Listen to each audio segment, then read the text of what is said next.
السلام علیکم dear student, امید ہے کہ آپ سب خیریت سے ہوں گے۔ آج ڈیٹ 19 دسمبر 2020، سبجیکٹ پاک اسٹڈی 10th آل کے لیے یہ لیکچر ہے۔ چیپٹر نمبر 9، آبادی، معاشرہ اور پاکستان کی ثقافت، پیج نمبر 129 نکال لیں گے۔ اردو زبان کا بقیہ حصہ ہم نے پڑھنا ہے۔ میں آپ کا ٹیچر ساجد حسین۔ جن بچوں نے ابھی تک اپنا ہوم ورک اور اسکول کا ٹیسٹ جو ہے اسکول میں آ کر جمع نہیں کروایا، یا اپنے فیسیں جو ہیں دسمبر کی یا بقایا جات جمع نہیں کروائے، تو اسکول میں آ کر اپنی فیسیں اور ٹیسٹ لازمی طور پر جو ہے وہ جمع کروائیں۔ اردو شاعری کا آغاز یہ ہم نے پڑھنا ہے۔ جدید تحقیق کے مطابق سلطان محمد قلی قطب شاہ ولائی گولکنڈہ اردو کے پہلے صاحب دیوان شاعر تھے۔ انہوں نے شاعری کا آغاز کیا۔ دکن ہی کے ولی دکنی کا شمار بھی اردو کے ابتدائی غزل گو شعراء میں ہوتا ہے۔ جن شعراء نے اردو ادب کا دامن وسیع تر کیا، ان میں مرزا محمد رفیع، سودا میر تقی میر اور خواجہ میر داد شامل ہیں۔ دہلی اور دکن کے علاوہ اردو کی مقبولیت ریاست احد اور لکھنؤ میں بھی ہونے لگی۔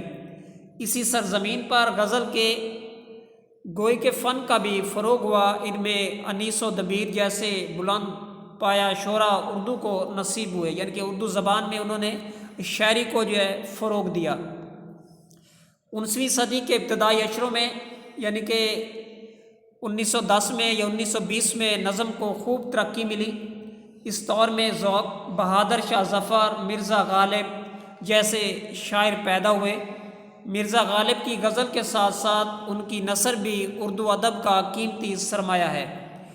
اسی زمانے میں مولانا حالی نے مسدس لکھی اور مسلمان قوم کو جھنجھوڑ کر اپنے عظیم ورثے کا احساس دلایا کہ مسلمان جو تھے آزادی کی تڑپ ان میں وہ نہ رہی جو پہلے وہ کرتے رہے۔ جب 1857 میں مسلمانوں پر اور ہندوؤں پر انگریزوں نے اپنا تسلط جبر جو ہے وہ مسلط کر دیا، تو مسلمان قوم جو ہے وہ مایوس ہو گئی۔ اس وجہ سے مسلمان سیاست سے جو ہے وہ باغی ہوئے۔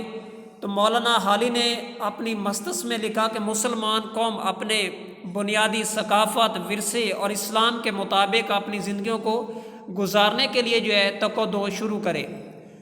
شاعر مشرق علامہ محمد اقبال رحمۃ اللہ علیہ کے فلسفے اور شاعری کا سورج، فلسفہ کسے کہتے ہیں؟ سوچ کو کہا جاتا ہے، اور شاعری کا سورج اس کے بعد طلوع ہوتا ہے۔ انہوں نے اپنی شاعری کے ذریعے پورے جنوبی ایشیا کے مسلمانوں کو یہ بات باور کرانے کی کوشش کی، یعنی کہ یقین دہانی کرائی کہ مسلمان عظیم ثقافتی، تمدنی اور نظریاتی ورثے کے حامل ہیں۔ ان کی اپنی ایک پہچان ہے، الگ تہذیب و ثقافت ہے، رسم و رواج ہیں، جس کے مطابق وہ اپنی زندگیاں اسلام کے مطابق گزارتے آئے ہیں، اور آگے بھی انہوں نے اسلام کے مطابق اپنا نظام یا زندگی کو گزارنا ہے۔ علامہ محمد اقبال رحمۃ اللہ علیہ نے اردو اور فارسی دونوں زبانوں میں شاعری کی۔ ان کی شاعری عوام میں اتنی مقبول تھی کہ بعض لوگوں کو ان کی طویل نظمیں یاد ہو جاتی تھی یا یاد ہو گئی۔ علامہ محمد اقبال رحمۃ اللہ علیہ کے بعد جدید ادب کے زیر اثر اردو ادب میں ترقی پسند تحریک اور ہلکا ارباب ذوق کے دور کا آغاز ہوتا ہے۔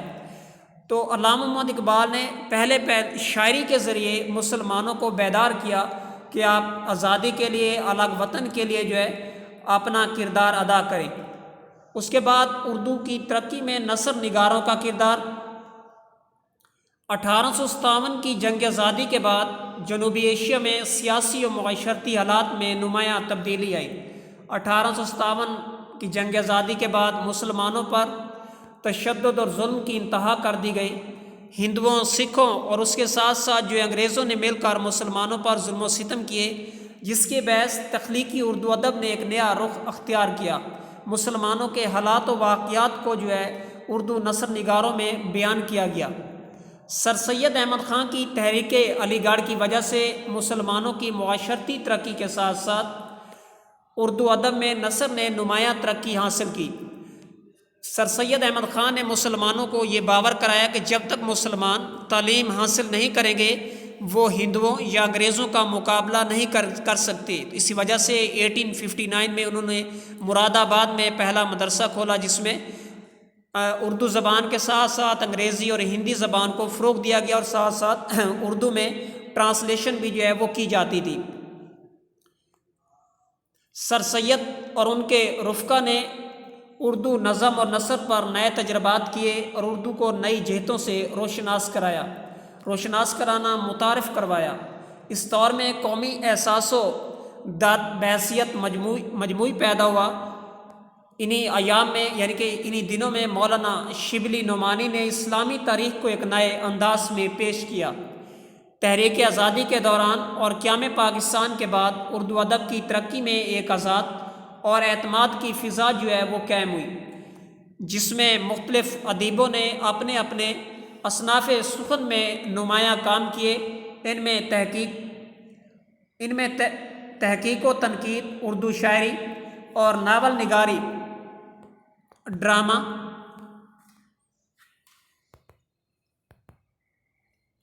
ڈرامہ اور اس کے ساتھ جو ہے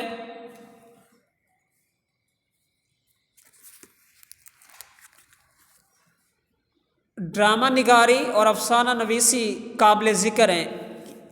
یہاں تک آپ کا لانگ ہے، اس کو لکھنا بھی ہے اور آپ نے یاد بھی کرنا ہے۔ اور جن بچوں نے ابھی تک اپنی فیسیں جمع نہیں کروائیں وہ اسکول میں آ کر اپنی فیسیں جمع کروائیں، اور ساتھ ساتھ جو ہے آپ نے کرونا وائرس کی وبا سے بچنے کے لیے بلا وجہ گھروں سے باہر نہیں نکلنا، اور ساتھ ساتھ جب بھی اسکول میں آئیں یا باہر جائیں تو ماسک کا استعمال لازمی طور پر کریں۔ والسلام۔